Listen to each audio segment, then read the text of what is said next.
तो होमीज 1945 में हुई वर्ल्ड वॉर टू, जहाँ पे अमेरिका ने जापान हिरोशिमा और नागासाकी के ऊपर अटैक्स किए थे। पर वहीं पे कुछ सिटी, कुछ आइसलैंड ऐसे थे जिनके ऊपर एयर रेड्स हुई थी, जहाँ जापान के कोबी सिटी जो जल के पूरी राख हो चुकी है। वही हमें एक heart breaking story of two siblings Seita and Setsuko की स्टोरी बताई गई है। कैसे इन्होंने वॉर के टाइम अपने पेरेंट्स को खो चुका है, उनका घर भी नहीं है, तो इन्होंने कैसे वॉर के टाइम अपनी लाइफ को स्ट्रगल किया, कैसे उन्होंने सरवाइव किया, ये दिखाया गया। पर इस मूवी का एक एग्जीक्यूशन बहुत सही लगा मुझे कि इस मूवी के अंदर वॉर दिखाई गई है पर इसका मेन पर्सपेक्टिव वो नहीं दिखा गया। इसका जो मेन कंसेप्ट है, जो मेन स्टोरी लाइन है, वो हमें ये दिखा रहा है कि वॉर के टाइम जो सिटी में लोग रह रहे हैं, जहाँ पे अटैक हो रहे हैं, वहाँ के सिटीजन्स किस चीज़ को सफ़र कर रहे हैं, कैसे जी रहे हैं। उनके पास खाने को नहीं, उनके पास पीने के लिए पानी नहीं है, ना रहने के लिए घर है, और वही कुछ बच्चों के पेरेंट्स नहीं है। तो यही सब चीज़ें इस स्टोरी में बताई गई है। और ये मूवी है ग्रेव ऑफ द फायरफ्लाइज, जो कि वॉर के एंड में 1988 में रिलीज हुई। तो weeps, let's talk about a movie little bit. Story के स्टार्ट में ही हमें एक बच्चे को दिखाया जा रहा है और वो सामने किसी अदर चिल्ड्रन को देख रहा है, और वहाँ पे वो मर चुका है, अपनी लास्ट स्टेज में है। और वो जो उसे देख रहा है वो वही है, वही लड़का है, उसी की स्पिरिट है, वही सब देख रही है। और इसी के साथ हमें फ्लैशबैक्स के साथ उसी लड़के की स्टोरी बताई गई। जापान की एक सिटी जिसका नाम है कोबे, और वहाँ वॉर के चलते फ्लाइंग जेट्स वहाँ पे अटैक कर रहे हैं और सभी वहाँ के सिटीजन्स एक शेल्टर की तरफ जा रहे हैं। वही एक फैमिली है हमारे सेता की, तो सेता की फैमिली भी शेल्टर के पास जा रही होती है। सेता अपने सामान जमीन में दफना रहा था, उसकी मॉम उसे बोलती है कि तुम लोग मुझे वहीं पे मिलना। तो फिर वो अपनी बहन को लेके निकलता है, तभी वहाँ पे फिर से अटैक होने लगता है। तो वहाँ एक सेफ जगह में वो अपना शेल्टर ले लेता है। फिर वो अपनी मॉम को देखने जाता है, तो उसे एक आंट, मतलब उसकी पड़ोसी कोई भी है, वो उसे बताती है कि तेरी मॉम इंजर्ड है बहुत हेवीली तरीके से। और जैसे ही वो उसे देखने जाता है ब्रो, मतलब तुम ये इसकी हालत देखो, मतलब तुम समझ रहे हो। और उन लोग अभी दोनों छोटे हैं, उसकी मम्मी की कंडीशन देख के उसके ऊपर क्या बीत रही होगी। और ये सभी चीज़ें वो अपनी छोटी बहन को नहीं बताता, क्योंकि वो अभी बहुत छोटी है। उसे ये सब चीज़ें बताएगा तो वो बहुत रोएगी, वो संभाल नहीं पाएगा उसे। तो फिर वहाँ से वो दोनों सिबलिंग्स अपने एक रिलेटिव्स है वहाँ उनकी सिटी में जाते हैं, वहाँ पे रहते हैं थोड़े दिन। पर वहाँ जो उनकी आंट है, वो उनको 2-4 दिन, मतलब 1-2 दिन अच्छे से रखती है, पर फिर उनको ताने देने लगती है कि तुम लोग बस फ्री का खाते हैं।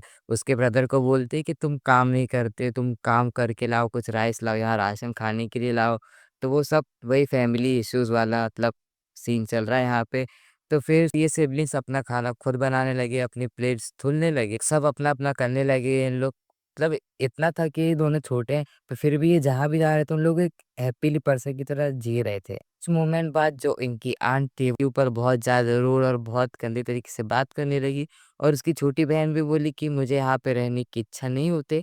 तो ये दोनों वो घर छोड़ के एक शेल्टर, नदी के पास शेल्टर है, वहाँ रहने चले जाते हैं। और अब देखो, अब वो आंट का ऐसे रूड होना, मतलब सही भी बोल सकते हैं क्योंकि उसकी खुद की फैमिली है, फिर भी उनके पास खाने को नहीं, वॉर की सिचुएशन है, तो कोई भी अब हमें अपने घर में रख रहा है, वही बड़ी बात होती है। मतलब एक तरह से ऐसे बोल भी सकते हैं कि इतना ज़्यादा गलती नहीं हो उस आंट की, फिर भी वो बच्चे हैं उनके ऊपर थोड़ा कर देना चाहिए था दया। चलो ठीक है, वो सब हटाओ, back to the story. Emotional नहीं होते क्योंकि अभी बहुत कुछ बचा है देखने के लिए। तो देखो यहाँ पे एक शेल्टर कैंप, मतलब ये गुफ़ा है, वहीं पे इन दोनों रहते हैं। वहीं पे इन लोगों ने बेड, खाना-पीना अपना सब मच्छरदानी लगा के रखा है। तो यही यार एक सीन आता है जहाँ पे उन लोग सोने जाते हैं, पर उसकी बहन बाहर आ जाती है क्योंकि अंदर अंधेरा होता है बहुत, तो वो डरती है। तो फिर उसका बड़ा भाई एक बाल्टी में जुगनूस, मतलब जो फ्लाइज़ है ये, उनको लेके आता है और उन लोग उसको लाइट करके, मतलब वो जुगनू की लाइट से सो जाते हैं। पर जब हम लोग नेक्स्ट डे उठते हैं, तो वो सभी बग्स, मतलब वो फ्लाइज़ मर चुके होते हैं। तो उसकी छोटी बहन शित्ज़ुको वो बग्स को इकट्ठा करती है और एक ज़मीन में गड्ढा करती है और वहाँ पे उन सबकी बॉडीज़ डालती है। तो इस मोमेंट में उसका बड़ा भाई आके बोलता है कि तू क्या कर रही है? तो वो जो बोलती है ब्रो, जब उसकी मॉम इंजर्ड हुई थी बहुत बुरे तरीके से, तभी वो मर चुकी थी। और ये सीन दिखाया जैसे मैंने अभी, वैसे ही उनकी बॉडीज़ को रखा गया गया था। तो उसी के उससे उसने बग्स को वैसे ही दफ़नाया। मतलब बहुत गंदा लगा था ये सीन देख के। तो फिर स्टोरी में आगे जाके इन लोग हैप्पीली रह रहे थे। तो फिर आगे जाके इसकी छोटी बहन सेत्सुको की तबीयत खराब हुई थी और उसे इसके लिए मेडिसिन लानी थी, तो उसको शुगर देनी थी। तो वो रात को जाके खेत से चोरी करने आता है, पर वो चोरी करते हुए पकड़ा जाता है। वो फार्मर को बोलता भी है कि मुझे बस अपनी छोटी बहन के लिए शुगर चाहिए, मेडिसिन के लिए ले रहा हूँ मैं। पर वो फार्मर उस लड़के को बहुत ही मारता है, उसे पुलिस स्टेशन लेके तक जाता है और पुलिस स्टेशन के बाद उसकी छोटी बहन खड़ी होती है और वो रोने लगता है उसको हग करके। तो इतनी सैड लाइफ इनकी चल रही है, मतलब वॉर ब्रिंग नथिंग्स ब्रो, मतलब वॉर कुछ नहीं लाता, बस तबाही। और वहाँ जो लोग रह रहे हैं उनके लिए बहुत ही मतलब मुश्किल का काम है उस टाइम में जीना। मतलब ये सीन देख के मतलब और बुरा लगा था बहुत। फिर आगे जाके भूख इतनी बढ़ने लगी क्योंकि इनके पास खाने के लिए पैसे नहीं थे, कुछ नहीं था। तो आगे जाके उसकी छोटी बहन ऐसे इमेजिनरी, मतलब अपन को भास होता है ना कि ये चीज़ है, तो वो मिट्टी खाने लगी, मार्बल्स खाने लगी चॉकलेट समझ के, तो उसके कारण उसकी तबीयत और बढ़ दी गई। फिर उसका बड़ा भाई बैंक से लोन या कुछ पैसे लेके आता है, तो वहीं पे एक ऑफ़िसर, मतलब वहीं पे एक सिटीज़न, ऑफ़िसर नहीं, वहीं पे एक सिटीज़न रहता है, वो बताता है कि जापान वॉर हार चुकी है। तो अब देखो जो इसके डैड थे वो नेवी ऑफ़िसर थे। तो वो ये न्यूज़ सुन के फिर से शॉक हो जाता है कि वो जापान हार नहीं सकती, क्योंकि अब इसके डैड है तो अब समझ सकते हैं वो उस चीज़ को लेके थोड़ा ऐसा हो रहा होगा उससे। फिर वो सिटीज़न उसको बताता है कि हम लोग वॉर हार चुके हैं, पूरी जो शिप्स थी वो डूब गई और पूरे सोल्जर्स मर चुके हैं। तो मतलब यस, पहले उसकी मॉम मर गई, अब उसके डैड भी मर चुके हैं, मतलब अब उनके पास कोई सहारा नहीं है। तो फिर वो भागते-भागते घर जाता है, मतलब गुफ़ा, वो शेल्टर जो भी बोल सकते हैं, वहाँ जाता है, वहाँ पे देखता है सेत्सुको और बीमार हो रही है, तो वो उसके लिए चिकन, अंडा और वाटरमेलन लेके जाता है, उसे वाटरमेलन खिलाता भी है। तो सेत्सुको, उसकी छोटी बहन, उसे पत्थर खाने के लिए देती है और उसे वो पत्थर राइस बॉल लगते हैं। मतलब वो इस कंडीशन पे जा चुकी थी, फिर उसे वो वाटरमेलन खिलाता है और वो वाटरमेलन खिलाने के बाद वो सो जाती है एंड 節子はそのまま目を覚まさなかった。ही नेवर वुक अप। मतलब उसके बाद वो फिर आँख नहीं खोली उसने।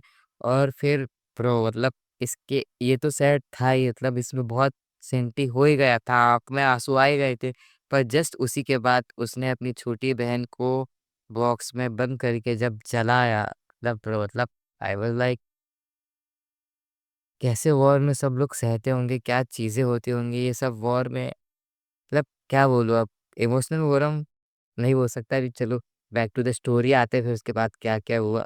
तो विव्स देखो, पहले उसका घर जला, फिर उसकी मॉम की डेथ हो गई, फिर उसे बाद में पता चलता है कि उसके डैड की भी डेथ हो गई, फिर कुछ बीमारियों के उससे उसकी बहन की भी डेथ हो गई और विव्स आगे जाके सेता की भी डेथ हो जाती है। मतलब भूख हंगर से, क्योंकि खाने के लिए कुछ नहीं है, पैसे नहीं है, मतलब उसने गलत तरीके से उसको ट्रीट करते हैं सब। और वॉर में सभी अपना सेल्फिशनेस देखेंगे क्योंकि सबको अपना देखना ही है, सबके बच्चे हैं, फैमिली है।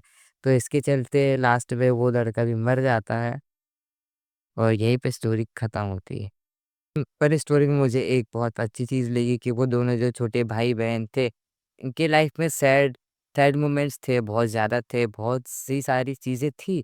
पर इन लोग, जैसे मैंने बोला कि इन लोग जहाँ भी रह रहे थे, वो छोटे से शेल्टर में रह रहे थे या रोड में थे या किसी के घर में थे, फिर भी वो दोनों एक हैप्पीली दोनों रह रहे थे और बहुत ही अच्छा लग रहा था कि कैसी भी सिचुएशंस हो, थोड़ा-सा हैप्पीली रहना चाहिए हमें, क्योंकि थोड़ा-सा पॉजिटिव वाइब रखना चाहिए हमेशा। And the saddest part about this movie कि ये मूवी का थोड़ा बहुत रियल एक्सपीरियंस जो इसके राइटर है उन्हीं का है। ये सभी चीज़ें उन्होंने वॉर के टाइम एक्सपीरियंस की है। तो पूरी इनकी स्टोरी नहीं है, पर थोड़ा बहुत इन्होंने जो एक्सपीरियंस किया वो इसमें दिखाया है उन्होंने। वीव्स यही थी मूवी और यही इसका रिव्यू था। पर इसके बारे में एक चीज़ बोलना चाहूँगा कि 1988 में आई हुई मूवी है। फिर भी इसका एनिमेशन इतना अच्छा लगा क्योंकि 1988 के हिसाब से वो देखने लायक थी। इतना भी गंदा एनिमेशन नहीं था और जो स्टोरी का एग्ज़ीक्यूशन था, मतलब जो छोटे-छोटे पार्ट थे, हैप्पी मोमेंट, सैड मोमेंट, जो भी था सब कुछ प्रॉपर, मतलब सिंपल स्टोरी है पर इतना अच्छा एग्ज़ीक्यूशन होने के कारण ये मूवी मास्टरपीस लगती है। तो उम्मीद है अगर तुम्हें ये मूवी अच्छी लगी हो तो जाके पहले देख लो और इस चैनल को सब्सक्राइब करना मत भूलना। चलो तब तक के लिए अरेगातो गोज़ाइमासु, मिलते हैं नेक्स्ट वीडियो में।